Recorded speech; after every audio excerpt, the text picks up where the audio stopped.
Buenos días amigos, hoy lunes 23 de abril de este año 2018.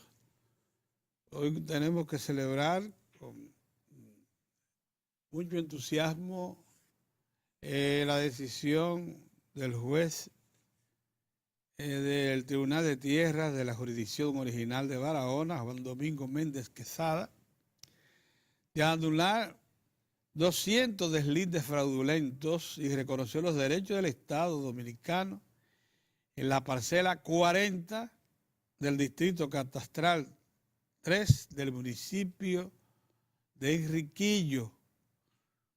Eso es exactamente la zona que involucra a Bahía de las Águilas. Con esto queda definitivamente cerrado este tema referido a una acción que se inició en el primer gobierno PLDista de 1996, cuando se encargó a la doctora Piqui Lora iniciar este proceso de anulación de lo que hasta entonces era un asentamiento agrario irregular, sin duda alguna, que venía del anterior gobierno, del gobierno del doctor Joaquín Balaguer, promovido por el Instituto Agrario Dominicano, una maniobra fraudulenta sin duda alguna, porque no solamente involucraba al director del Instituto Agrario Dominicano, sino también a buena parte de sus familiares. O sea, ocurre que lo que se está produciendo, por tanto, en esta ocasión es la ratificación de un proceso que lleva más de 20, la conclusión de un proceso que lleva más de 20 años y la ratificación de varias decisiones de primera instancia del Tribunal Superior de Tierras en Santo Domingo.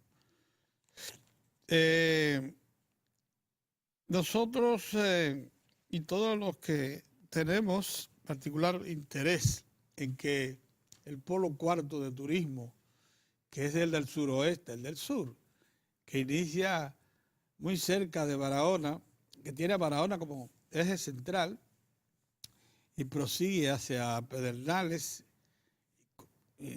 Bauruco y Jimaní, pero que incorpora a las provincias de Peravia y Azua. No solamente se queda allá en el suroeste, en el sur profundo, sino también en el sur cercano, más cercano, que es el de Peravia y además el Azua. Ese propósito de desarrollo reclamaba de esa decisión, reclamaba de esta firmeza, de esta resolución. Es bueno decir que la persistencia del Estado en el tema fue notable. Cada uno de los gobiernos que se sucedieron, particularmente los del PLD, hizo hincapié en la necesidad de recuperar estos terrenos por considerarlos básicos para un desarrollo turístico.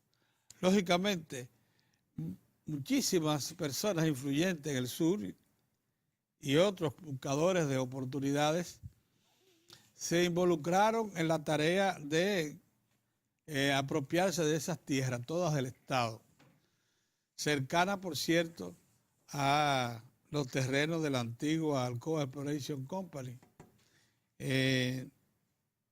Y por tanto, con muchísimas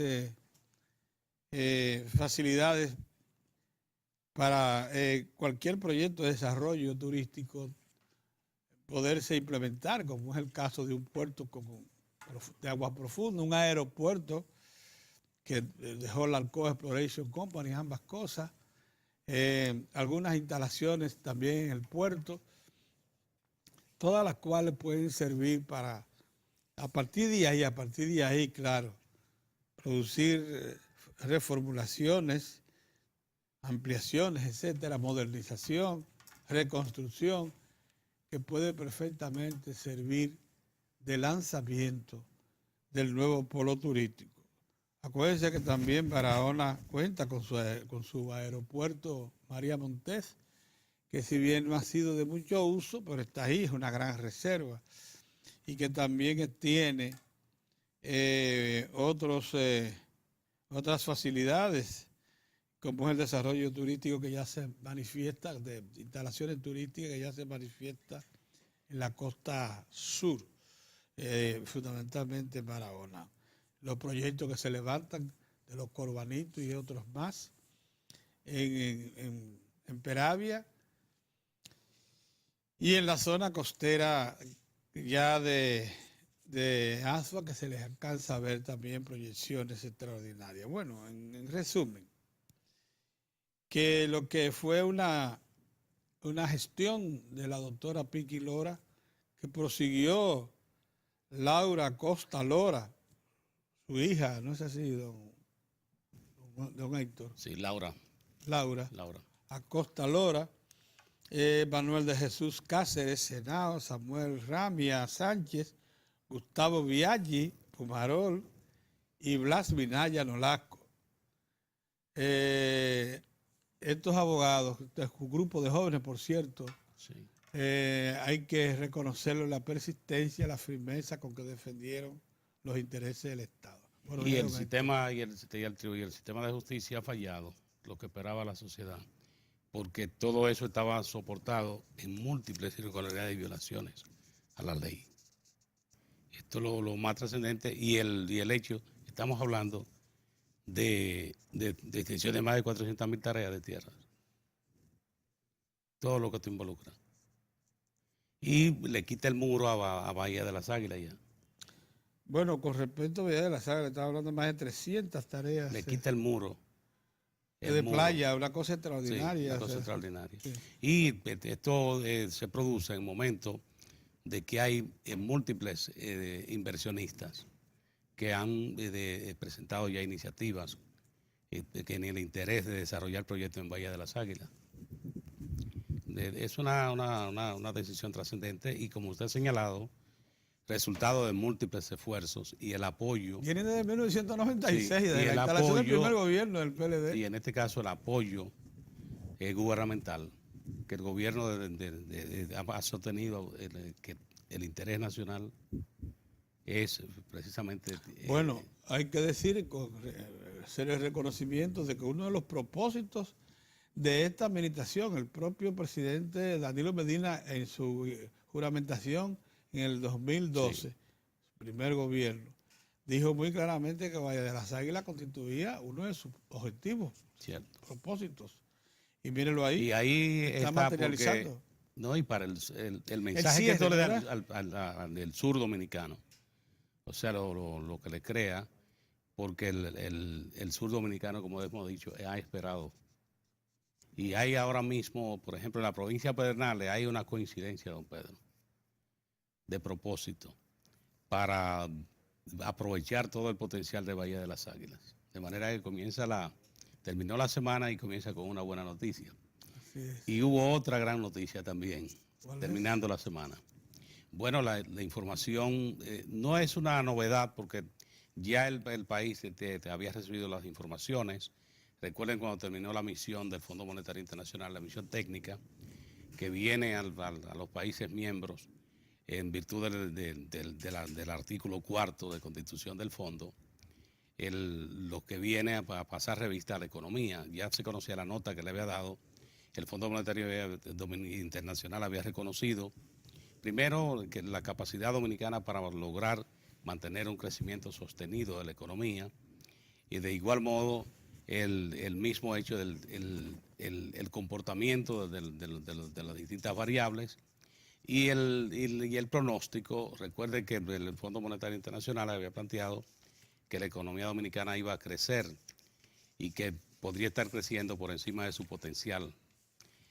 Bueno, pues en este informe, en el que se da la información ya de la aprobación de la misión del fondo, el directorio del Fondo Monetario Internacional, que ya lo ha aprobado, se indica que mantiene el pronóstico 5.5%, don Pedro, para 2018.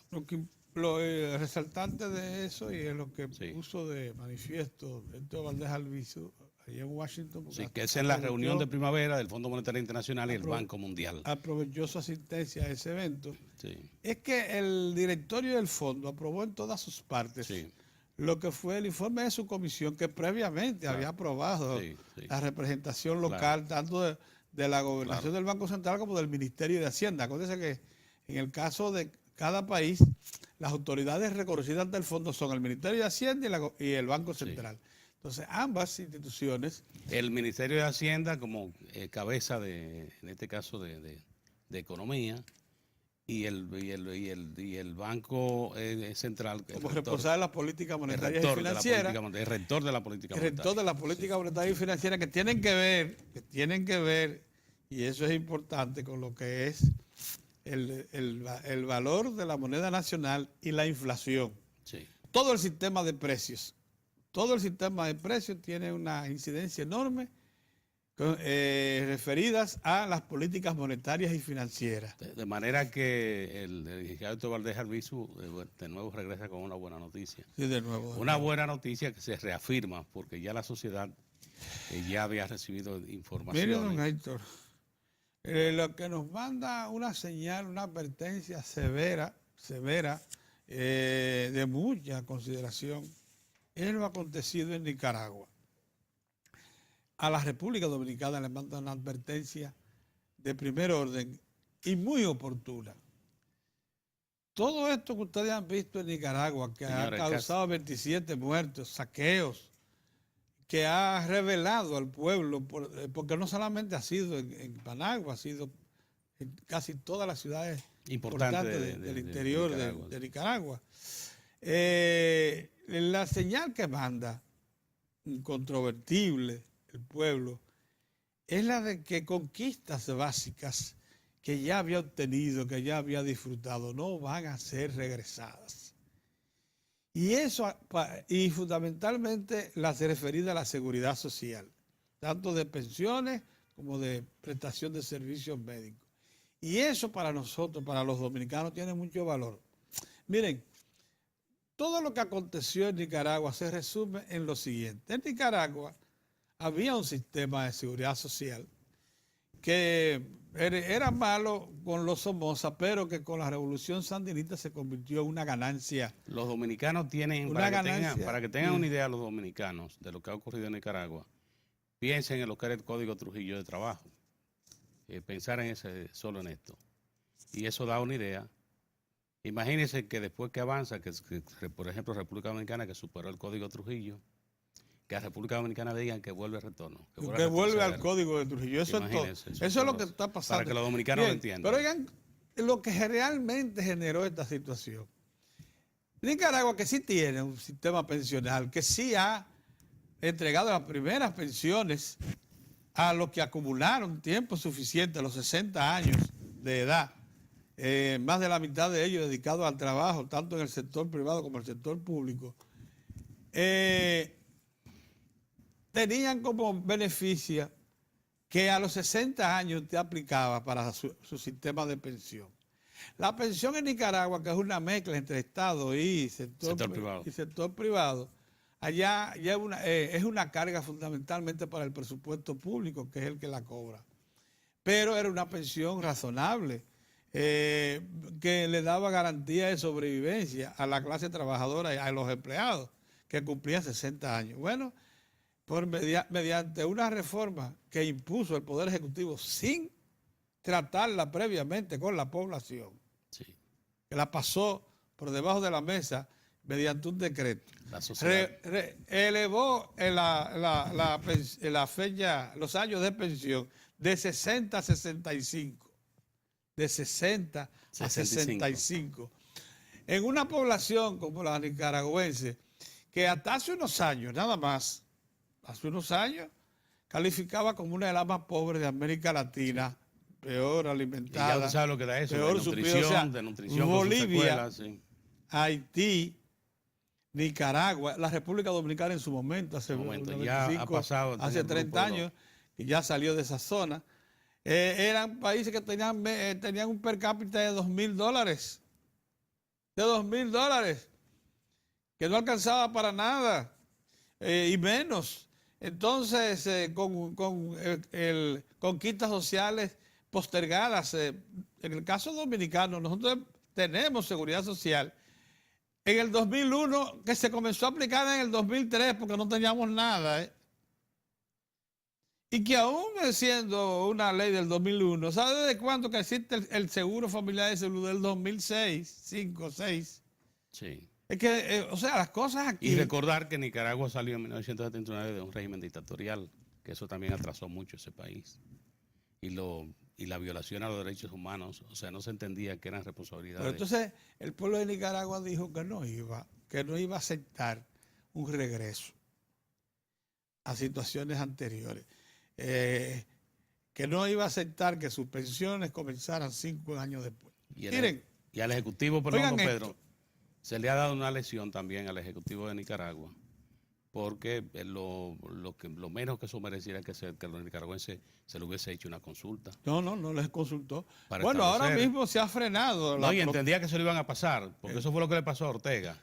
Ortega entendía que los nicaragüenses le iban a pasar esa. Bueno, porque como él tiene a su esposa de vicepresidenta, como él tiene a sus 7 hijos, son miembros del gabinete. Oigan hasta dónde llega un régimen unipersonal, unifamiliar. Como reminiscencias somocistas. Es una reminiscencia, es así, somocista. Es una invitación incluso de claro. Peor, porque usted viene de la revolución. Bueno, pero oigan, esto nos manda una señal, les digo yo, a nosotros los dominicanos, muy importante. Miren ustedes, ¿saben qué sugiere el Consejo de Hombres de Empresa y las instituciones patronales en la República Dominicana? Si ustedes no lo sabían, elevar de 60 a 65, 67 años la edad de retiro. Todavía aquí no se ha todavía aprobado la primera pensión, porque no se han acumulado las 360 cuotas que demanda, pero allá sí, que es mucho más viejo. Aquí no se ha entregado la primera pensión del régimen. Y ya los empresarios quieren que en vez de 60 se eleve a 65. Y algunos proponen que a 67 la fecha de retiro. Y no saben que ya ustedes ven que hemos tenido los sectores trabajadores y los que hemos estado de su lado, desde el punto de vista de opinión pública. Hemos también luchado severamente para impedir que el sistema de la ganancia que tiene el trabajador cuando lo retiran, prestaciones. Las prestaciones. Las prestaciones laborales también la quiere modificar el sector empresarial. Conquistas que, como tú dices, provienen de la reforma del Código Trujillo de Trabajo. Miren, cuando un pueblo prueba conquistas como esa del sistema de prestaciones, que le ha permitido siquiera tener algo al momento de ser separado de su puesto de trabajo.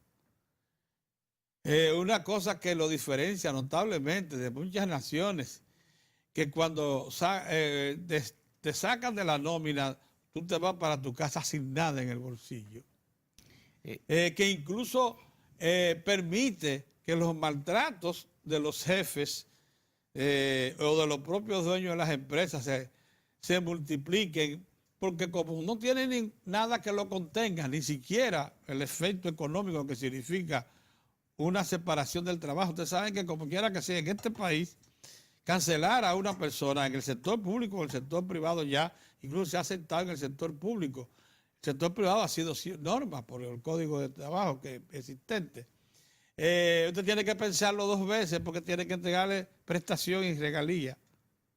La prestación más la regalía. Sí, la mayoría de las empresas no tienen recursos para entregar esas prestaciones. Y la mayoría de las empresas no hacen. No tienen recursos. No hacen reservas para eso. Si se le presentaran en masa, no pueden responder. Entonces, muchas veces, claro, eso también da paso a algunos comportamientos inadecuados, pero regularmente el trabajador dominicano está protegido por su código de trabajo. Ahora, don Pedro, lo que ha ocurrido en Nicaragua nos indica a nosotros, los dominicanos y dominicanas, la importancia de fortalecer los mecanismos democráticos. La única garantía que tienen las sociedades es tener una constitución que garantice sus derechos y que esa Constitución sea respetada. Que se entienda que con las leyes no se juega. Que se entienda que si usted va a hacer una modificación que involucra a la sociedad, que afecta directamente a la colectividad nacional, de lo menos que debe hacer una administración es hacer una consulta. ¿Por qué y ahí está la diferencia? Fíjese lo que ha pasado en República Dominicana y está pasando, que aquí en Diario de Cuatro lo hemos comentado como interesante, importante. El empresariado tiene una posición con respecto a la modificación del Código de Trabajo de República Dominicana. Tiene una visión. El gobierno ha expresado y defendido su posición en distintos foros, en reuniones con el empresariado. Observen esto, cómo cada una de las partes expresa sus posiciones, cómo la sostiene. No tenemos, don Pedro, y ahí está la diferencia, posibilidad de que ocurra una situación como esa que hoy sufre Nicaragua. Ya a esta hora son más de 30 muertos. Sí. El Ejecutivo sencillamente dijo ayer que revocó, que ya necesita formalizarla, porque va a pronunciar todavía el decreto. Pero ya lo va a decir, ya lo anunció. O sea que no va a echar para atrás.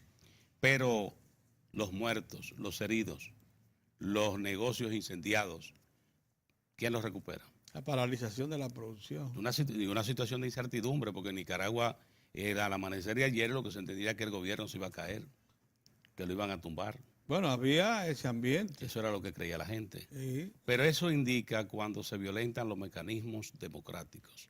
Por muy buena que usted considere que la iniciativa es. El presidente ha llamado a consulta a las Fuerzas Armadas. Otra fuera de la historia. Lo que está pasando aquí en República Dominicana, fíjese que sigue ese debate, aunque no público, pero sí sigue vivo, de el sector privado defendiendo sus posiciones, reafirmando sus planteamientos, y el sector público, que en este caso el gobierno, un gobierno garante, tiene que garantizarle los derechos a las personas. Y en eso estamos. Mire, por cierto, esas reformas que actualizaron el Código Trujillo de Trabajo, Sí. Estamos hablando del año de los 70 o 80. 1992. Sí, la ley 1692 es que lo modifica. Es que lo modifica. Sí. La ley 1692 Sí. es que modifica el Código Trujillo de Trabajo. Desde entonces se produjo también una apertura del mercado que sometió a muy dura prueba a toda la estructura productiva del país, que estuvo beneficiada por la ley 299, que le cerraba el mercado solamente a sus productos. El mercado interno estaba disponible únicamente para los productores criollos, porque estableció unos aranceles tan altos para los similares que provinieran del exterior que simplemente no podían entrar. Sí. Simplemente Usted no podían. recuerda aquí. Pero ya... Usted recuerda lo que pasaba con esto de esa ley. Sí. Cómo protegía el interés del empresariado. Aquí cuando vino la empresa Johnson & Johnson que se iba a establecer, eso fue motivo de un debate porque se entendía, aquí todo se resolvía planteando, hay capacidad instalada. No. Y ahí terminaba. No, eso fue un argumento que se usó para frenar muchísimas inversiones. Pero bueno, finalmente eso se superó. Y se abrió el mercado y se creó un nuevo código laboral que establece esa ley, la 1692. Esos beneficios a los trabajadores. La pregunta es, con ese código, ¿nosotros hemos sobrevivido? La industria nacional que estuvo bien plantada, que le sobrevivió a la competencia exterior y que hoy luce sólida, está ahí. Los grupos empresarios nacionales, las grandes empresas nacionales que llevan el sello con muchísima dignidad de sus productos, que están presentes en el mercado local y que incluso exportan, están ahí. Si reclaman algún tipo de modificación que las beneficie, es únicamente para obtener mayores beneficios, no puede ser para sobrevivir, porque ya sobrevivieron a la apertura del mercado, ya sobrevivieron, incluso se han desarrollado. Es verdad que algunas de ellas desarrollaron también habilidades extraordinarias. Por ejemplo, aquí hay un grupo de empresas que eran indispensables para los ingresos del fisco. Y el fisco contaba con ellas para poder pagar, por ejemplo, las regalías. El presidente Balaguer llegó muchas veces a tomarle por adelantado a grupos empresarios de aquí para poder pagar las regalías e iniciar el año. Eso del impuesto sobre la renta, por ejemplo. Eso era Pero algunas de esas empresas, sin embargo, llevan 10 y 15 años sin pagar impuestos, porque encontraron fórmulas mediante contables, mediante las cuales pierden pero invierten. Una cosa rarísima. Pierden, o sea, no tributan porque pierden, pero amplían su plataforma de producción y preservan su presencia en el mercado y la amplían incluso. Y mantienen los empleos. Y mantienen los empleos. Cosas como esas han acontecido. Por fortuna, la economía dominicana ya no depende de esas empresas. Ha creado nuevos sectores productivos. Sí. Vino, como ustedes saben muy bien, el turismo, vino la minería. Las remesas no la puede sacar de... Las remesas, sí. La inversión extranjera directa, la diversificación de la economía. Tenemos un modelo que es sumamente diversificado, porque de esos tiempos que le hablaba, en que esas empresas eran fundamentales, una productora de alimentos y la otra azucarera, que eran las fundamentales del país, era cuando la economía era esencialmente agrícola y pecuaria, pero cuando pasó a ser también manufacturera, también de zonas francas, también minera, que es una economía minera, que se amplió la agropecuaria, que los servicios como el turismo y todos los servicios asociados, bancarios, etcétera, se desarrollaron. Entonces se creó un ambiente mucho más amplio y ha sido posible una economía como la que tenemos hoy. Pero volvamos a lo de Nicaragua para darle un cierre a este planteamiento. Lo que se decidió en Nicaragua por decreto, que provocó la ira popular y prácticamente un levantamiento que sí va a llevar en cuenta al gobierno y que todavía no es seguro, porque está caliente todavía ya. Fue justo lo que reclamaban aquí, lo que reclaman aquí que se hagan los grupos empresariales. Yo quisiera llamar la atención sobre eso, porque cuando se plantea introducirles reformas al sistema pensional para que éste pueda responder al primer grupo de pensionados y estos reciban siquiera un 60 o 70% de su salario. En este momento solo, todo indica, le está garantizado de un 22 o un 26% del salario, lo que sería catastrófico. Hoy por hoy, los análisis actuariales que se hacen indican que dentro de 10 años más, cuando se produzcan los primeros retiros, los pensionados recibirán entre un 22 y un 26% de su salario de entonces, lo que sería grave. Se necesita, por tanto, una modificación previsora, actualizada de la ley que crea el sistema dominicano de seguros sociales. Porque si no, nos exponemos a cosas como esa y como la que está aconteciendo en Chile.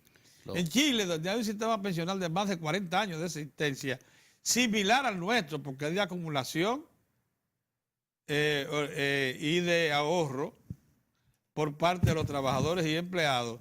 En Chile se ha demostrado que ni siquiera llega a pagar el 50% de la pensión. Y el pueblo de chileno está tirado a las calles.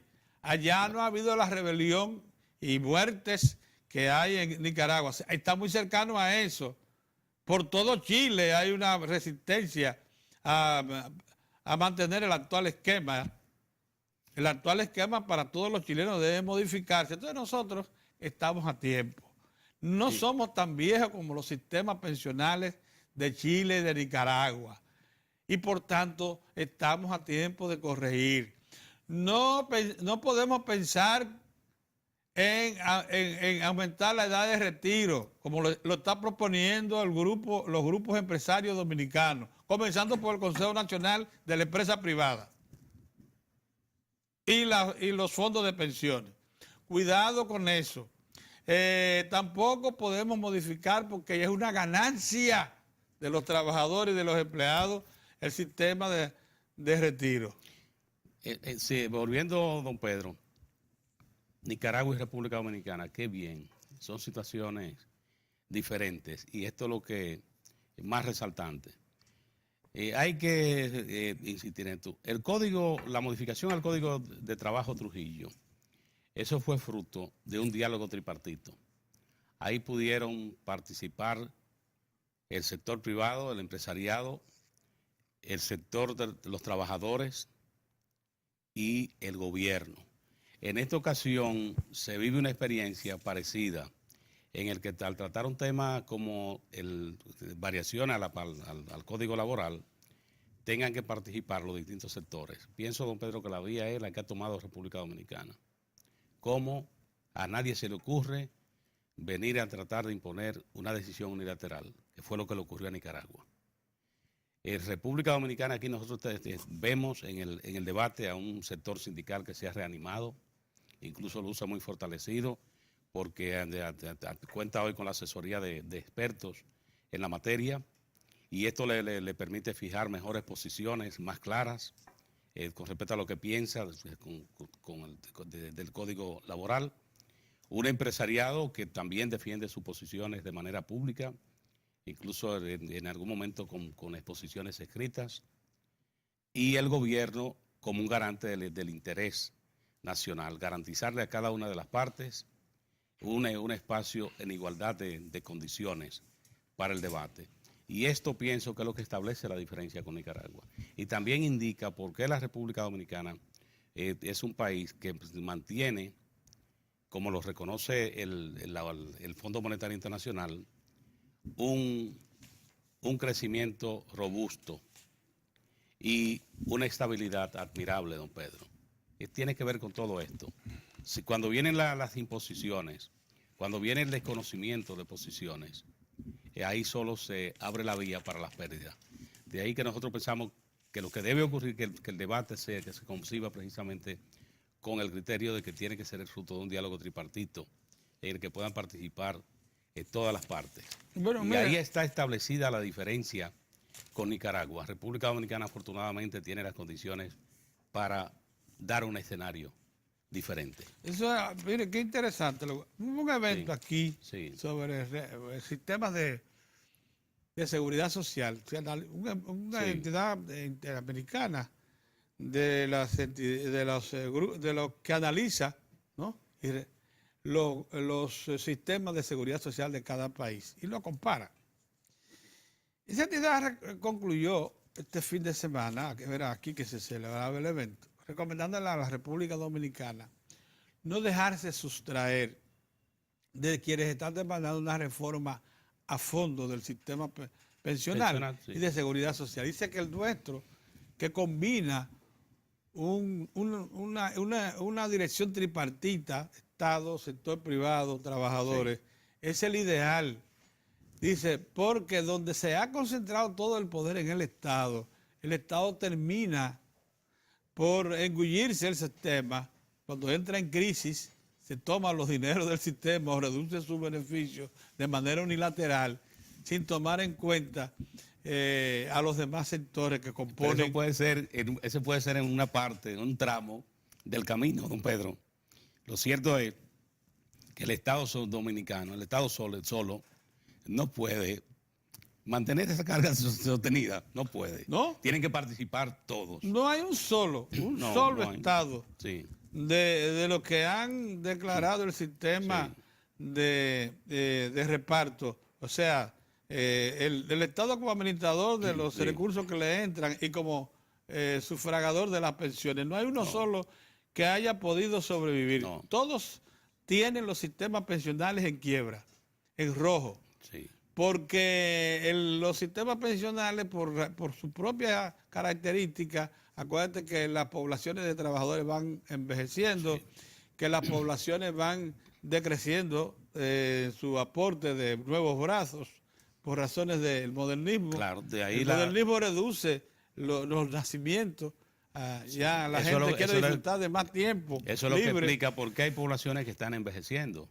Entonces las poblaciones envejecen y cuando las poblaciones envejecen los recursos de la seguridad social se reducen considerablemente y terminan por limitar la capacidad del Estado para cumplir esos compromisos y caen en rojo, como cayó en rojo en Estados Unidos, en Inglaterra, en España, en Italia, en todas partes, Sí. donde eso ha acontecido. Pero la mezcla de los tres sectores, cada uno con poder de veto, Sí. en la República Dominicana, eso es lo único que se pudiera observar. Eso sí debiera revisarse, porque que se paralice una iniciativa porque una de las partes no está de acuerdo. Eso sí debiera verse en qué Bueno, por ejemplo, ahora mismo eso. relataba el superintendente del Consejo Nacional de Seguridad Social que debe haber más de 80, mucho más, Sí, casos en la justicia, porque cuando se produce el veto en decisiones del Consejo, ya. entonces va a parar la justicia ordinaria. Entonces, ¿qué pasa? Se van acumulando tantos casos en la justicia que no lo pueden fallar. Entonces, lo que pudiera considerarse un reclamo justo, por ejemplo, para cualquiera de las partes, sea esta de trabajadores, sea esto de empleadores, entonces no se decide porque el sistema en el Consejo Nacional de Seguridad Social lo paraliza por aquello de que el poder de veto impide que una decisión que tenga mayoría se aplique. Entonces ya eso hay que revisar. Cierto. Pero lo que sí es bueno es saber que los representantes de los trabajadores, de los empleadores y del Estado están garantizados en el sistema de seguridad social. Experiencia de un valor inestimable que creo que hemos aprovechado mucho. Ya el sistema de seguridad social tiene nada más y nada menos que 10.000 millones de dólares en su fondo de pensión. En fondo de pensiones. Sí. Esa es una cantidad apreciable que garantiza por lo menos que nosotros, los dominicanos, partamos de una base mínima más o menos considerable. Yo sé, eso sí, que llegó el tiempo, y la misma ley que crea el Sistema Dominicano de Seguro Social lo establece, que llegó el tiempo de una actualización de la ley. La ley dice que a los 10 años de aplicación debe revisarse y corregirse los aspectos que sean corregibles para que sea el sistema incremente su eficiencia y las previsiones que hizo de servicios. Yo creo que llegó el momento y debe comenzarse por un trabajo de auditoría de todo lo que ha sido hasta ahora el sistema pensional. Una auditoría amplia que actualice todo eso e indique como resultado de esa auditoría hacia dónde conducir las reformas. Porque de todas maneras lo que está en previsión que acontezca es que se agote el tiempo y no podamos producir las reformas y cambios que aconseja el momento. Y entonces vengan las pensiones y frustren a los recipientes de estas pensiones y creen las condiciones que se dieron en Nicaragua o que se están dando en Chile. Reiterando, República Dominicana, don Pedro. Sí. Una experiencia como la que ha sufrido Nicaragua, República Dominicana tiene mecanismos. Fíjese la manera en que se da un debate. Esto de una decisión de ese tipo, de una reforma, una normativa laboral sin previa consulta a nadie, en un estado del avance democrático dominicano, ya aquí ha pasado por ahí. Eso no es posible. Miren, se incorpora a este diario de cuarto don Orión Mejía. Hoy no va a estar con nosotros Mozart, quien fue invitado al acto de inauguración del Jardín Botánico de Santiago y otras obras que pondrá en marcha el presidente de la República, Danilo Medina. Buenos días, don Orión. Saludos, amigos, saludos. Bueno, lo de Nicaragua, ustedes lo han comentado. Sí. A mí me llama la atención y siempre he planteado que nos miremos en el espejo. Cualquier situación que ocurra en el mundo, nosotros deberíamos vernos en el espejo. Nosotros somos una isla solo en términos geográficos, pero ya en términos de aldea global, nosotros estamos insertos en el mundo. Sí. Tú acabas de mencionar con mucha razón el tema de la seguridad social en sentido general. Lo que está pasando en Nicaragua puede pasar aquí, puede pasar en cualquier país, ha pasado en países con casi a la puerta del desarrollo como Chile, y ha pasado en Argentina. Sí. Entonces, mirémonos para cada cosa. La seguridad social amerita, como tú lo has señalado, ya una revisión. en todo el sentido, en todo término global. Yo también quería comentar, si ustedes me lo permiten, la sentencia, no la sentencia, el dispositivo, porque la sentencia va a ser leída el 10 de mayo. Contra Julio Martínez Pozo. Contra Julio Martínez Pozo. Lo condenan a 2 meses de prisión y al pago de una indemnización. Contra una persona, y después nadie, no, incluso me sorprendió la misma sentencia y yo no estaba al tanto de eso. Pero me he enterado de que la jueza admite que el documento que leyó Julio por radio es auténtico, era auténtico, pero que la forma en cómo él lo leyó ofendió. Y le agregó algunos. Y le agregó algunas cosas, dice. Lo saboreó. No, pero lo más importante es lo que señala Dorian, que a Julio Martínez Pozo no se le ha podido decir que habló mentira. Sencillamente ha partido con una información que está documentada, que tiene registro. Pedro, hay 2 formas. Sí. Primero, yo te he explicado en otras ocasiones que los jueces de primera instancia tienen que amarrarse mucho de la jurisprudencia. Sí. Y tienen que amarrarse mucho de sentencias que han dado organismos en relación con la materia que ellos están en un momento juzgando, la materia. La ley de prensa no es una ley cualquiera, no es una violación de tránsito. No. Es una ley muy, muy delicada, de muy amplio espectro. Entonces, es bueno que se tome como referencia a principalmente lo que hace la Suprema Corte de Justicia. La Suprema Corte de Justicia está condenando a prisión a periodistas, ¿no? Eso no va. Generalmente el juez intenta, en bien de la democracia, un planteamiento que es para todas las materias, que es la conciliación, salvo los casos en que el Ministerio Público está comprometido a defender la sociedad. Y entonces no le permite a las partes que se arreglen en una condena mayor, una infracción que tenga una condena mayor a 5 años de prisión, ya no es materia de conciliación, ya es materia de dirimir en los tribunales el caso.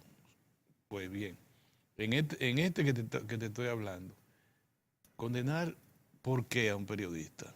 Y en un ambiente como este, tú no sabes que en Santiago hay personas que todos los días de la fiesta de Guardar emiten por televisión expresiones afrentosas, primero infamante, afrentosa e injuriosa contra una figura que tiene un protocolo para tratarlo. El presidente de la República y la vicepresidenta de la República en su caso, la ley, la Constitución manda y la ley lo prescribe, lo establece de manera taxativa, que tienen un protocolo para recibir un tratamiento. Tú no puedes al presidente de la República, menos a nadie, decirle todo lo que le dice ese señor. Y entonces lo que me van a decir mucha gente es, bueno, lo que pasa es que en esa materia tiene que accionar el agravado. No, en el caso del presidente no. En el caso del presidente de la República y del vicepresidente, de oficio actúa el Ministerio Público. Yo te puedo decir a ti 40 barbaridades y si tú no accionas, porque es un caso que está en el ámbito privado. Ahora el Código Procesal Penal divide la acción pública en acción pública y acción de naturaleza privada. El de prensa es de naturaleza privada, no es acción pública cuando se trata de particulares. Pero bueno, yo no vengo a ofrecer ninguna explicación más allá de decir que a mí me parece que esa sentencia es monstruosa. Es monstruosa y tiene efectos muy negativos para la prensa en sentido general. Bueno, se trata de un grupo de sicarios, como lo hay en la televisión, que son consuetudinarios, en abusar de la gente y de su familia. Y gente vieja en el periodismo, periodista, auténtico periodista. No estos sicarios que salen del estanque de Gusarapos para ir a la televisión o a la radio a insultar a los demás y a ofender y a acusar injustamente, sino periodistas de larga data que por alguna razón consideran que ya esa es la moda. La moda es ofender, la moda es decirle ladrón a cualquiera. No importa que el rumor público establezca que una persona es sospechosa de una infracción criminal relacionada con prevaricación, con corrupción, con cohecho. Usted no lo puede decir, usted puede referirse a un tema que involucre a esa persona si hay un caso de corrupción en la ONSA. Yo no puedo decir, el que está número 3 en la 11 es un ladronazo, es el que se ha robado todo. Yo no sé, yo no puedo hacer eso, Pedro, hasta que no haya una condena final. Donde eso se yo establece. Lo que puedo señalar que la situación de irregularidad que hay en la ONSA debería tener el interés del gobierno, el interés del Ministerio Público, de la Justicia, y por ahí me voy, pero yo no puedo acusar a la gente, Pedro. Y no puede dictar sentencia, no puede dictar sentencia. Entonces yo no escuché a Martínez Pozo, yo no sé la trascendencia de su imputación. Yo lo que sé es que él estaba leyendo un documento auténtico. Sí. Eso es una. Sí. Y los juicios de valor, yo no sé de qué trascendencia está para una persona que hay un documento. Yo no sé si es una sentencia, yo no sé si es un expediente acusatorio, yo no sé si él tenía la información adecuada o no. Yo sé que estaba leyendo un documento en el que se relacionaba a una persona con una imputación de carácter penal. La sentencia a 2 meses de prisión y eso me parece a mí exagerada, sumamente exagerada, y parece que se quiere mandar desde ese estamento de la justicia de primera instancia, la 8ª Cámara Penal me parece, y de ese lugar se quiere mandar algo a decir algo. Ustedes nos han hecho tal cosa, nosotros le vamos a decir tal cosa, y el próximo que venga va igual. Te lo digo, Pedro, porque así es que se trata en este país. Eso no tiene ningún asidero jurídico. De hecho, la simple ataque a esa sentencia ha suspendido todos sus efectos. Sí, toda la iniciativa entra en suspenso.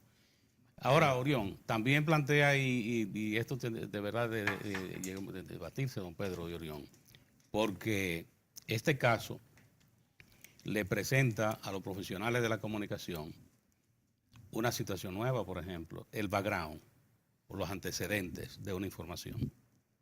En Estados Unidos, por ejemplo, si usted se refiere a una persona y quiere usar el background de esa persona o sus antecedentes, eso pasa como normal. Decir que en el año 1970 participó en tales actividades y que lo refiere a la información. En Estados Unidos, no, ustedes no conocen un caso que un tribunal haya fallado porque un medio de comunicación, un periodista, utilizara un background. Esta es otra situación. Hay expresiones que son afrentosas y no injuriosas. Por ejemplo, no me quiero referir a ese tema en ningún modo. Yo tengo un documento que pueda ser una persona que sea del Partido Comunista Belga, que esté en el país, y diga, pero esta persona fue sometida a la justicia por consumo, tráfico, uso, disfrute de sustancia prohibida. Y yo emito el siguiente juicio de valor. Digo, ¿cómo es posible que esa persona se considere con calidad moral para llamarle la atención a los demás a través de un movimiento que se está forjando en el país?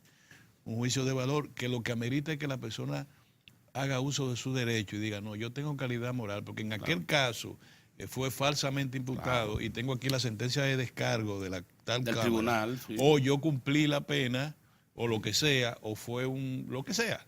Pero tú no me puedes decir, ajá, entonces tú dices que yo no tengo moral porque este documento que yo estoy presentando, tú entiendes que yo he emitido expresiones afrentosas. La forma en que presenté el documento, no así, no, Pedro, porque queda al libre albedrío del juez. Eso mismo que hablamos, su íntima convicción. Él dice que tú presentaste mal. ¿Cómo es que hay que leerlo? Tiene que haber entonces un prontuario, un protocolo. Usted va a leer el background que dice Héctor de la siguiente manera. Refiérase a la persona como señor. Y a seguida lea.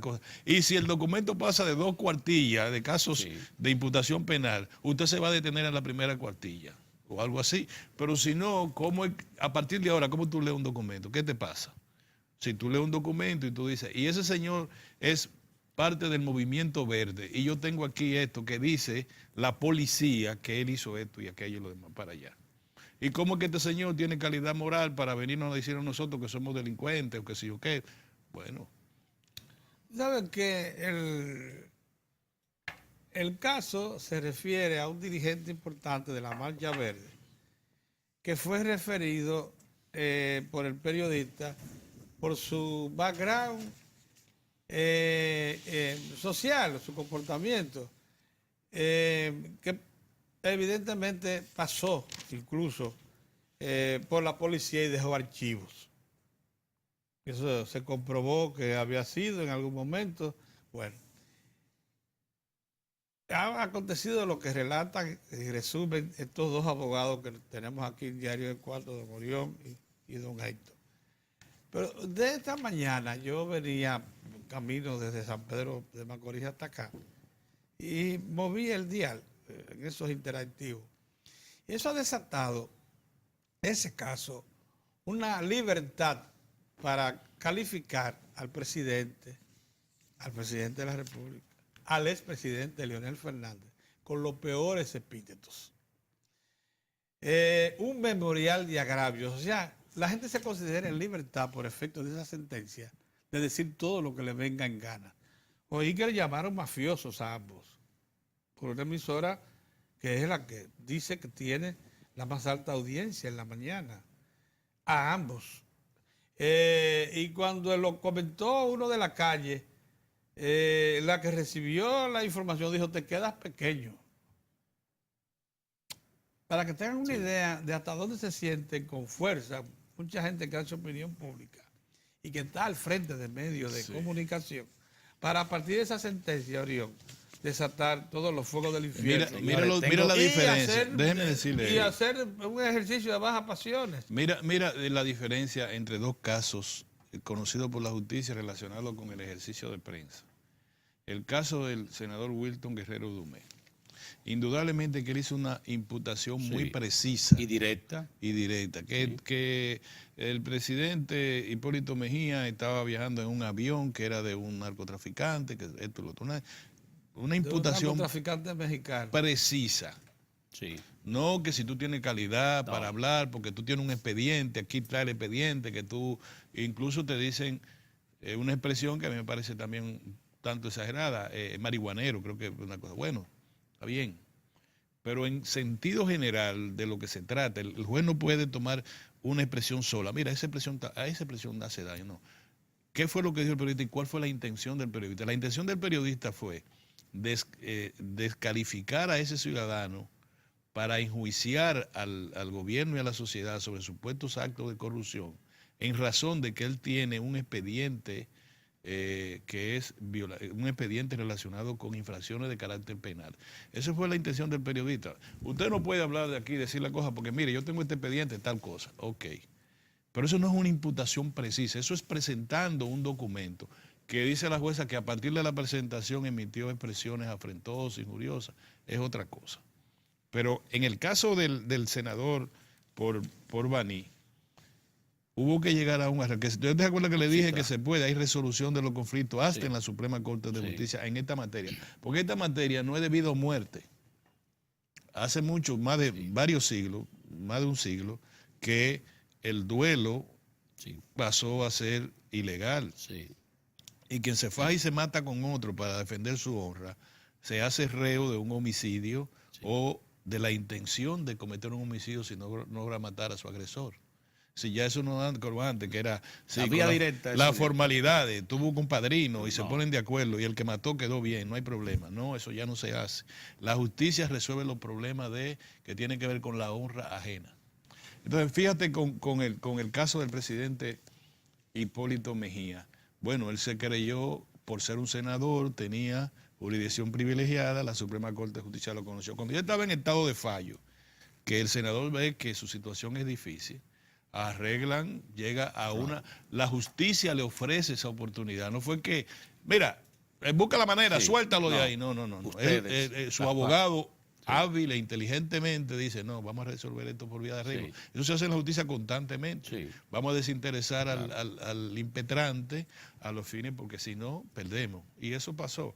¿Qué pasó? Bueno, él se excusó públicamente y había que tener una publicación de esta naturaleza. Oye, está es la que ustedes ven que está... Hoy está publicado como espacio pagado en el periódico El Caribe, donde, por cierto, un periodista que nada tuvo que ver con esa situación, el colega Osvaldo Santana, fue imputado como autor principal de lo que dijo el otro. Ahí hay otra situación que la ley se desborda. Que la declaración recogida en El Caribe no tuvo que sé yo cuánto, lo está diciendo. Que esas declaraciones fueron ofrecidas tras haber recibido una información sin confirmar previamente su veracidad. Y que el declarante lamenta sinceramente lo ocurrido y se disculpa frente al expresidente Hipólito Mejía si ofendió su dignidad y la de su familia. Está manejado de tal manera para que quede ahí. Pues muy bien. Esa es la situación, pero no venga a usted a imponerle 2 meses de prisión a un periodista por presentar un documento. Que lo haya presentado de la manera que sea, él se refiere a ese documento. Sí, pero sobre todo en una sociedad que tú no puedes poner el ejemplo por esa vía. Cuando en Santiago hay una gente que todos los días le dice, mira, no hay un país en el mundo donde se le diga cosas como esa al presidente de la República y a los altos funcionarios de la nación, pero al presidente que tiene un protocolo de cómo referirse al presidente, diciéndole expresiones afrentosas. E infamante. Busquen en el código lo que significa expresiones afrentosas, infamante y difamatoria. Sí. Entonces, ustedes me vienen ahora a darme clasecita de decencia desde un tribunal diciéndome esa cosa por leer un documento auténtico, la forma en que lo presentó lo hace objeto de esto. No puede ser. De alguna manera.